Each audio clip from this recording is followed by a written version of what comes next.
Jilly Little Zen Crone, and today I want to talk about Marseille decks. Today I'm going to show you 4 in my collection, my very small collection of Marseille decks. But I don't want to take too much time per video. I have a thing about recording long videos, uploading long videos, watching long videos. So I try to make my videos 20 minutes and under for everybody. It's just kind of a thing I do. Anyway, I want to talk to you a little bit about Marseille decks. So about 4 years ago now, 4 or 5 years ago, I started to teach tarot. I mentioned this before on my channel for our local university for their continuing education program. And I didn't have a whole lot of decks at that point. And more than that, I didn't have different types of decks.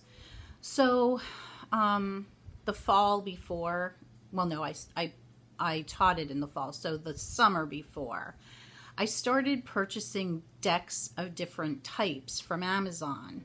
So, I was researching tarot history. So I knew I wanted a Visconti Sforza deck. So I ordered the Golden Tarot. I wanted a Marseille deck. I wanted a Thoth deck. So there were lots of different types of decks that I wanted to have so that people could see them for themselves. And of course, then also I started researching tarot history. So a word about tarot history, not a whole lot was written down because it could get you killed. And so we don't have a lot of recorded history. We've got a lot of legend. We have some things recorded. So if I talk about something and you've learned it a different way, or you have information that what I'm saying is incorrect, please correct me in the comments. I think we all build the history together, right? So just, yeah, definitely put what you know about what I'm going to tell you in the comments. So as I was researching, I don't want to go into the whole thing about tarot history, but the first deck that I did come upon was this one. It's the Tarot de Marseille Francois Chosson, 1736. This is not the oldest deck, but it is the first one that I came upon.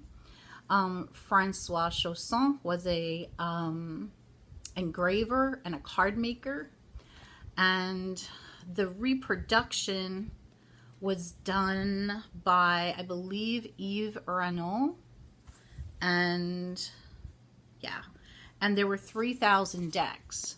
Now, I knew none of this when I researched this. All I knew was that I wanted a Marseille deck, and I actually found this on Amazon. Also, at the time that I was teaching this class, I was teaching purely from a RWS standpoint.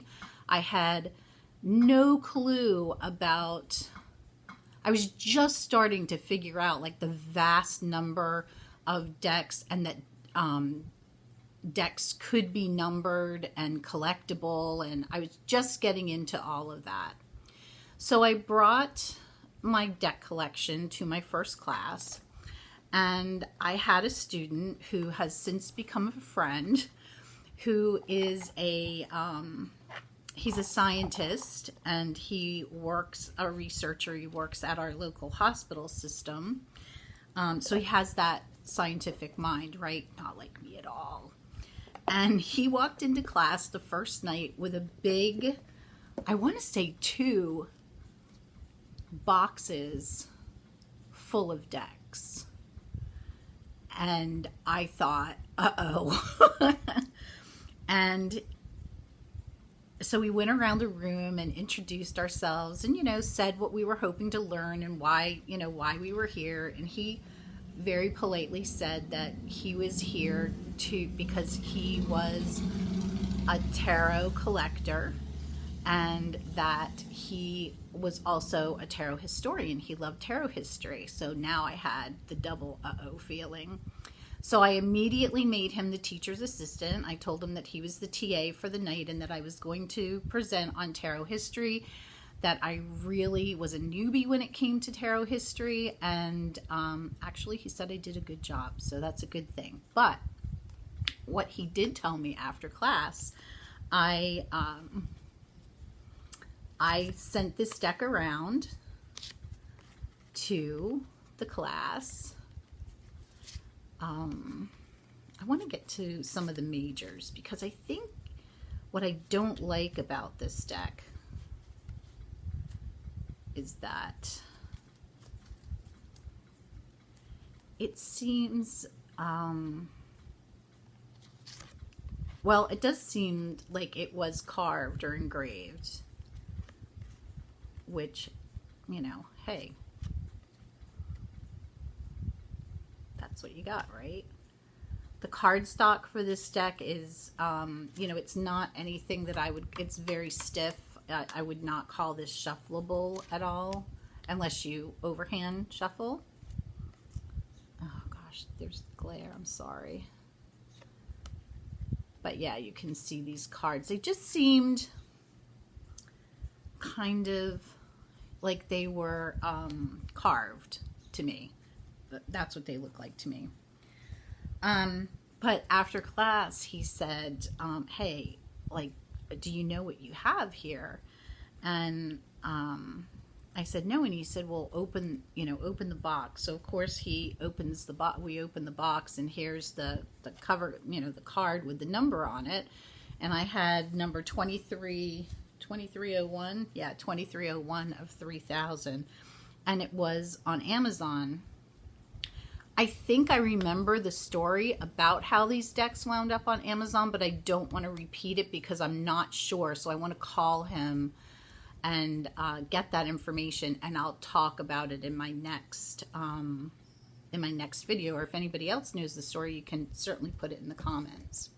So anyway, this was my very first Marseille deck.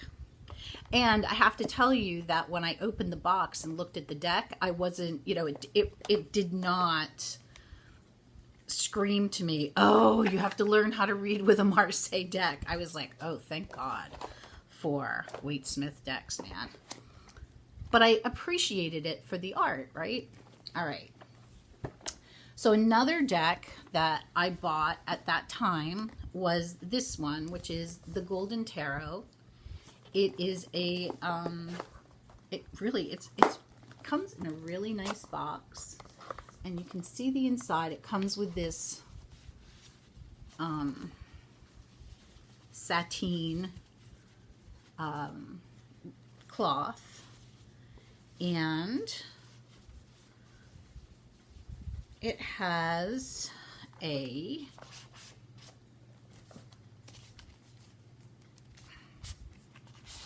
comes with a case and a hardcover book, which is fabulous. And then each card has a page, which I love.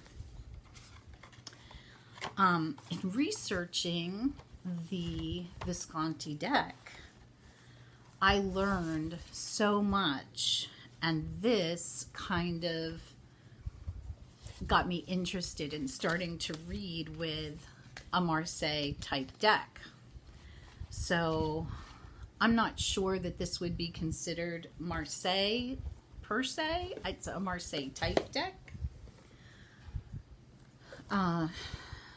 But so there is a story about this card, which is the Papesse.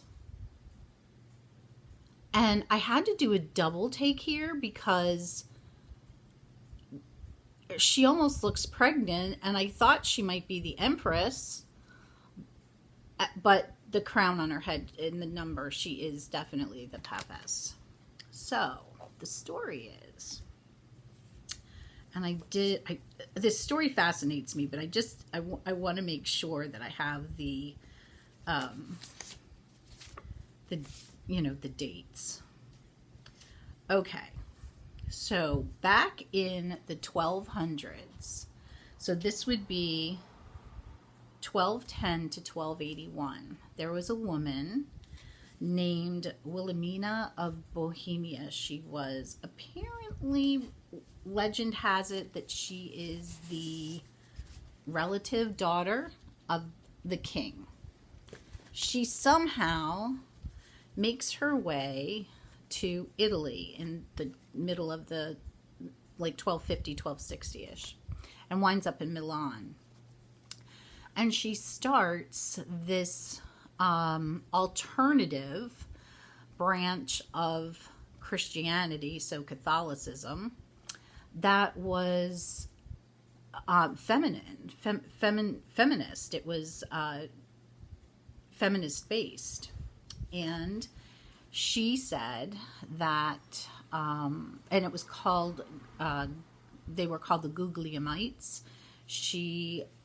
They renamed her Guglielma. And I don't know if I'm pronouncing that right, so if I'm murdering it, I'm sorry. So she's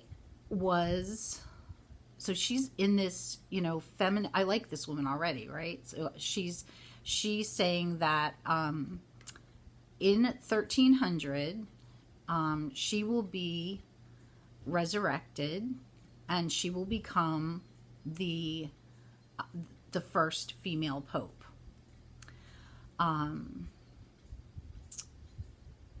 She dies prior to 1300. So, oops. So now they're struggling to figure out, what this means. She died in 1281. So then the Guglielmites thought, okay, well, she'll be resurrected then, and she'll become the first woman pope. There was a nun, her name is Sister Manfreda, who was a Guglielmite, and so the Guglielmites got impatient waiting for this day, so they elected Sister Manfreda to be the popess. And there is rumor that the Papist card is about Pope Joan, but in reality it is not. It's about this woman, Sister Manfreda. And Sister Manfreda was a relative, cousin to the Viscontis who commissioned this deck. Apparently they got found out, and there was an inquisition, and they were put to death. And they actually even dug up the bones of Guglielma and burned those as well. Not such a happy ending, but anyway, that, I don't know, the whole feminist aspect of it, that just really piqued my interest. And this deck is also, where did I put it? Oh, just it's a beautiful deck. This is not the greatest quality. The cards are very large, which I love. I would love to get a better quality Visconti Sforza deck that is still in print. So if anyone knows of one, if you could kindly comment with that, that would be great.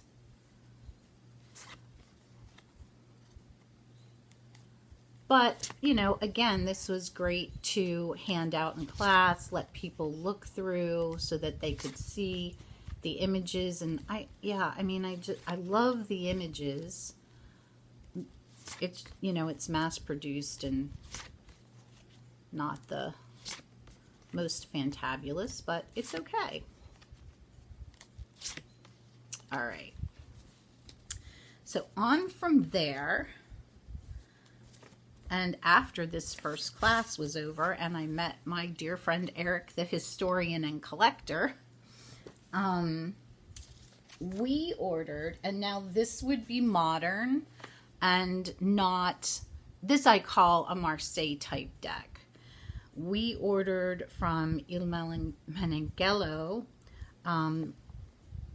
Le Corte de Tarocchi. This was a deck that was designed by Anna Maria D'Onofrio. I love the wax seal here. And I've shown you this deck before. This is also a numbered deck. There were how many copies of this? 1,100. Oh, yeah, 1,100. And I have number 399. But now this is classified as a deck that I will never read with.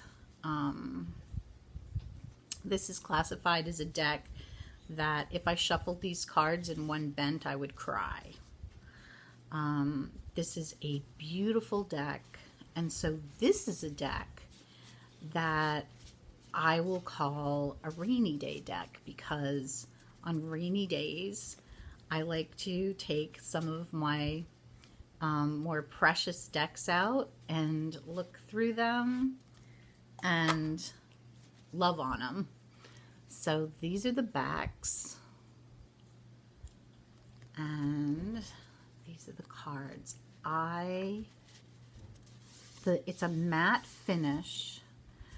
This was done, they did, I think it was,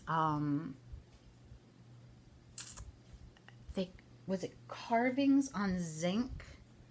Let me look quick again, sorry. But I want to get this right. Yeah, the originals were engraved. The originals were engraved on zinc with a water dye technique, and then they were all retouched by hand, and it just is a magnificent,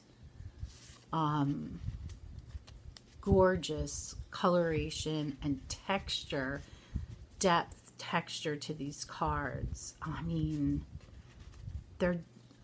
this was one of those decks. I've talked about this in some of my past videos too.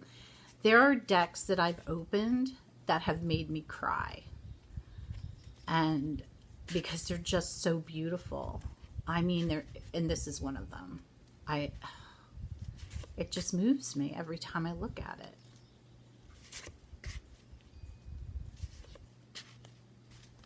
And there are many, many, many walkthroughs of this deck. So if you're looking at this and you're thinking, oh man, definitely go through a full walkthrough of this deck. Okay. I dropped the box, so hold on.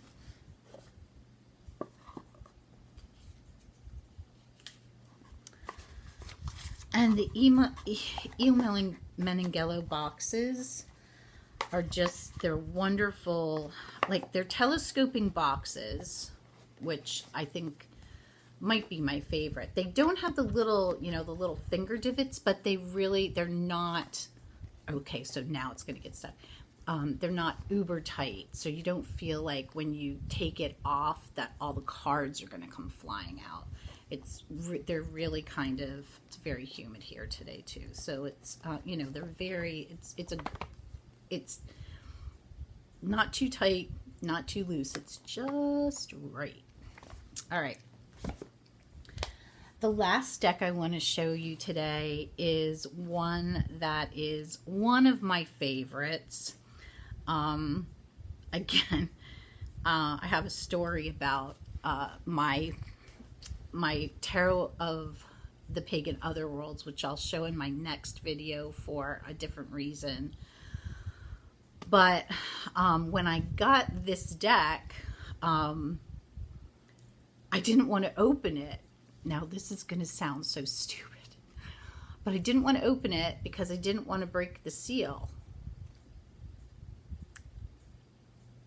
I have spatial relations issues or something, because I really could have just opened it from the bottom, but I didn't think that part through, because you're supposed to open them from the top. So that's what I did. Anyway, this is a modern take on a Marseille type deck. Again, Marseille deck. However, it's there's a whole story around this, and I believe that it's a comic book company that originally put this deck together. So the first thing that you get with this deck is you get your little white book. Now, normally, I honestly tell people to pitch the LWB in the Waite Smith decks, because no. Buy a book. Buy, a good book by Mary Kay Greer or Rachel Pollack, or somebody that you love, Benabel Wen, somebody, so to learn the cards. But get rid of the little white book. This little white book you want to keep, because it says it's a cartomancy guide. Well, when you open it up, and I would have to get my ruby, my magnifying glass, but it talks about the fact that you are, this is the Pennyland Handbook of Cartomancy, and the whole thing is a story about how you're an employee of the Pennyland Carnival, and here's your deck, and this is what we expect from you, and the whole thing, it becomes this whole story. I wish there was a book. But this is the deck, the Tarot of Musterberg, and I equally just adore this deck. I might read with it. It's small. The cards are much smaller, so my glove size is small to medium, so it just fits in my hand. And these are the cards.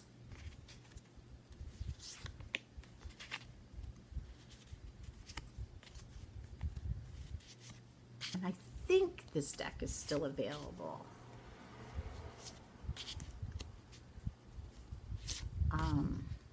I will link to it. But again, there are many, many walkthroughs. So you can go and see somebody who does great walkthroughs. And look at all of the cards. I love that.